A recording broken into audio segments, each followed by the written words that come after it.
I'm going to show you the 10 best Path of Exile 2 settings that will change the way you play. Most of these are off by default for some reason, and some of them are buried in menus the game literally never tells you about. Now, let's dive straight in. For number 1, we press escape, go to options, go to interface, and scroll a bit down where we find items. You want to make sure that show full descriptions is on. What this does is basically it shows you the item on the ground. Let's say I have a few items here. Let me drop them on the ground. And when we run around and we mouse over them, we don't see any info. We just see these are gauntlets and these are sabatons. But when the setting is on, show full descriptions, we save it and we mouse over the items, we see the full item infos there. This is pretty useful for uniques, for example, because some uniques share the same base, but some of them are better than the others. So in this case, you could just mouse over and see if that's the correct one or not. Real quick, there's a tool that matters more during league launch than usual, and I want you to put it on your radar. Here's the thing about patch day. The servers get lag spikes the second 0.5 goes live. The usual fix is to hop to a less busy region, like the US realms, wherever it's quiet.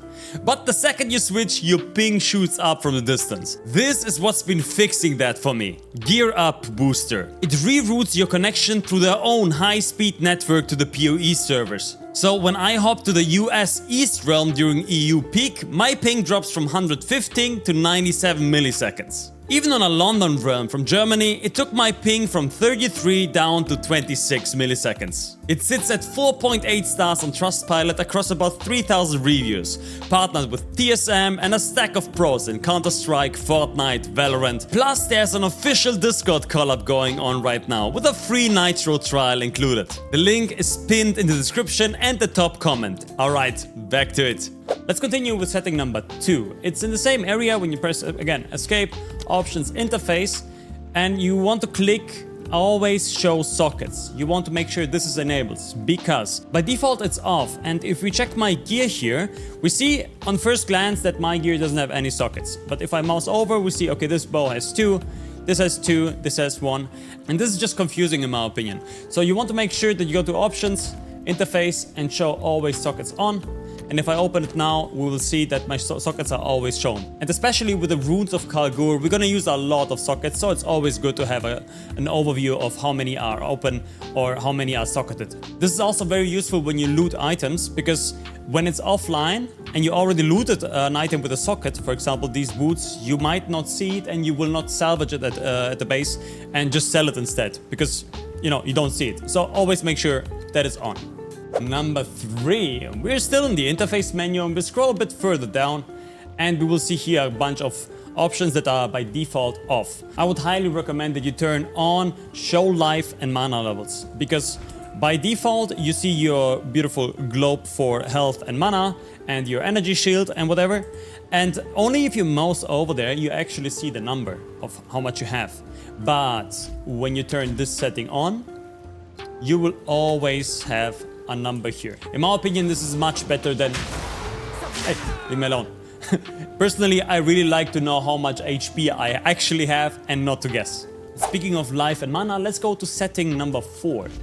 Go to options and interface again and scroll a bit further down. You can click here to show mini life bar above you. This will just give you a little bar with both mana and health and the energy shield in here. So by default, you don't see it. And the thing is, when you fight monsters, let me run in and fight a bit here. This is an easy map. So when we fight and I get hit, I always have to look at the bottom left and bottom right, so I lose track of what's actually happening on screen. But when this option is on, I can keep my focus in the center of the screen. For example, here I see my energy shield is down and now it's recovering a bit. So it's very good to know when to use a potion or not. So always turn this on. And the same thing applies here to show mini life bars above NPCs. If this is offline and we're fighting some NPCs, for example these ones, I only see the HP if I mouse over them, but I don't see what's actually happening. But if this is on and we have enemies only, I actually see how much HP the enemy has. So make sure to turn that on as well, because it makes it so much easier to track the enemy health. Let me loot this here. Yoink! And while we are talking about health and mana, there's another setting that is very important in my opinion. It's just below the last setting we changed, and it's called Show Monster Resistance Icons. Make sure to turn this on, because sometimes you fight a rare monster or a boss and you feel like that you do 0 damage to that monster for some reason, even though you kill everything else. This might be because that boss or that monster has a resistance against the damage you do, the damage type you do. And if you turn Show Monster Resistance Icons on, it will show you in the top right corner of the boss if the monster has any resistances. So if you're doing cold damage and you run into a yellow mob with cold resistance, maybe it's easier to skip it if you don't have to kill it for the quest or the map. If you found that useful so far, make sure to subscribe to my channel for future guides and updates. Alright, setting number 5, which is all about items. You really want to make sure that always highlight is on. Because sometimes, when this is offline, you won't see any items. And you only see them if you actually mouse over the items here, where they dropped. There's also a default keybind for this. It is Z or Z. If you press that, it's gonna turn everything on or off. And sometimes you fat finger it or you press it and you won't see loot for a while and you're wondering what's happening. It's not your loot filter, it is that setting. So either press Z or Z, or go into the settings and enable always highlight to see your items. Very important. Let's stay at items with the next setting, number 6. There's an option related to items that most likely will increase your FPS even. So, if you go to settings, and this time not an interface, but on game. Under general, you will see your item filter that you can set up, so you filter a lot of items on the ground that you don't need. If you don't have an item filter, use one. I can't emphasize this enough. Please, use one. I have a guide in the top right corner which explains you how to set it up. It's really easy and worth it, trust me. But, if you have an item filter, this setting, hide filtered ground items, is off by default. This means whenever other items drop, they are rendered. I don't know if you can see it here. For example, here the tribal brawl, when you hold Alt, you can bypass the filter, so you can see everything that's on the ground. And you see that bow here? It's still rendered. This, obviously, like when you have a big map and a lot of loot falls down, every single item that drops will get rendered. So this means your GPU has to calculate a lot. This setting, if you turn it on, it will hide the filtered ground items. It will not render it at all. So you can see here, next to me there's the bow, and if this is on, the bow is not rendered. And the less items are on the screen, the more FPS you get. And especially later in these big maps with huge loot explosions, this will be a big save. So trust me on that, make sure that this is turned on. Speaking of performance, let's go to setting number 7. If you press F1 by default, in the top right corner, a new window will appear right next to your minimap. This shows you your FPS, your CPU utilization, your GPU, networking, and everything that you need to know about your system and the performance of the game. So if anything feels wonky, you will see what's happening here. And if you press it again, you will see the latency. And this is most of the time the actual issue. Most of the time it's not your PC, it's the latency, especially at leak start. So when you see you have spikes here, it's not you, it's the server. Now let's talk about setting number 8. If you go to options and interface again, and you scroll down where we were before, you can see under gameplay that there is a setting called keep sprinting while moving. If this is off and you sprint and you release the space button, right now I'm holding the space button so I can sprint. Like after you dodge roll and you hold the space button, you will keep sprinting. But holding the space button can be exhausting for your thumb. So if you turn this setting on, keep sprinting while moving, you only need to hold it for a short amount of time and then you can release the button. You don't see my hands right now, but the button is released now, I promise. And you can keep sprinting like that without hurting your finger. Now setting number 9, which is related to the minimap and your mouse cursor. Because when you go to options, interface and scroll down, first of all, you can choose a different mouse cursor. So it's a bit easier to see. You can choose a different color. For example, I personally like the pink one a lot. And then also you can increase the size depending on what resolution you play or how big your screen is. This can be really useful. Because I find myself often losing track of my cursor while I fight. Everything's on the screen, a lot of stuff is going on, and you just lose track of the cursor. So this is very useful in my opinion. And the second UI tip is when you press tab, you will see the map. Like the mini-map shifts over and you have an overlay map. And this overlay map can be adjusted. When you go to settings, this can be open so you can see what's happening even. You go to interface again and you scroll a bit down. You will see here on the map settings that you can change the landscape transparency and the map transparency. Like you can see, if we choose the landscape transparency, it will remove all the, in my opinion, unnecessary details the map has to offer. So what I usually do, I always put that completely to the left because I only want to see the outline of the map. And for the map transparency, you can increase how much you see the actual outline. This is preference, so you can decide what you want to do there.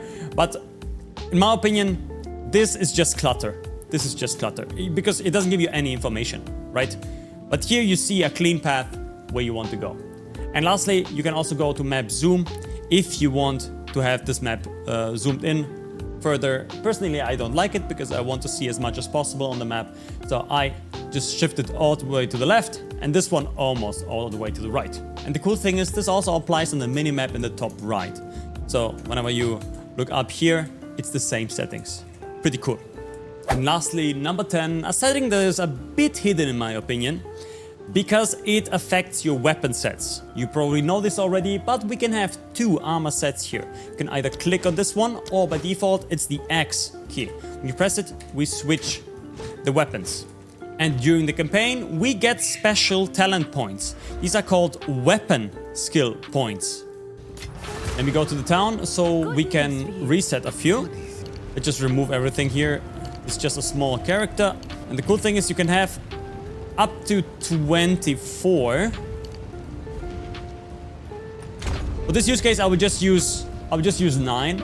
And this is pretty cool because you can have like basically two builds at the same time running. One for clearing, for example, and one for bossing. If you want to spend the points, you click on weapon set 1. And for example, this is my main weapon set. I want this for general clearing, and I take talents that are better for AoE instead of single target. I'm just gonna click some random ones so you understand what I'm saying. Okay. Boom. And let's say for my second one, I want other talents which are better for single target. So I click on this one, and let's say we go in this direction. So we have a difference with these. So they have a slightly different color here. And the thing is, and they are applied to either weapon set 1 or weapon set 2. So let me equip any weapon here. Let me buy another bow here. For example, here I have a second bow. So this bow is in weapon set 2, and this one is in weapon set 1. And whenever I switch here, if I press X, like I said by default, you can also see it here. I switch 2, it's this one is this one. And the cool thing is this goes on the fly. And now the even better thing is, if you're using specific builds for specific passives, we can also adjust that. And this is the hidden setting I was talking about. You access this by pressing G by default to open your skills here. And when you press here on the right arrow, you can scroll down here. Right now, this skill, whenever I press lightning arrow, it's used with weapon set 2 and 1. But I can uncheck mark the 2. So whenever I press lightning arrow, I will always swap automatically to that talent set. And for example, let's use for lightning rod, let's do weapon set 2. And let's go back into the map here. And you will see what I mean. Take your time, game. It's fine. It's not like I'm recording a video. Am I right? Oh, okay. It just closed. I guess we're staying here. Okay, so anyways, right now I'm weapon set 2. I'm gonna press lightning arrow. My character switches automatically to weapon set 1. Now I'm gonna press lightning rod. I'm automatically switching to this one. This can be very useful, for example, for twisters. When you play twisters, you want the whirling slash to be on a high attack speed weapon and the actual twister on a high damage weapon. This is how you set it up. And we got disconnected. Nice! Anyways, Anyway, this was the last tip. Did I miss anything important? Let me know in the comments or catch me live on twitch.tv/NinoMMO. We also have a lovely Discord community and the link is also linked below if you want to join. Come, join. And don't forget about Gear Up Booster if you want to improve your ping. Let me know in the comments how much your ping improved. Yeah, thanks for watching. Bye bye.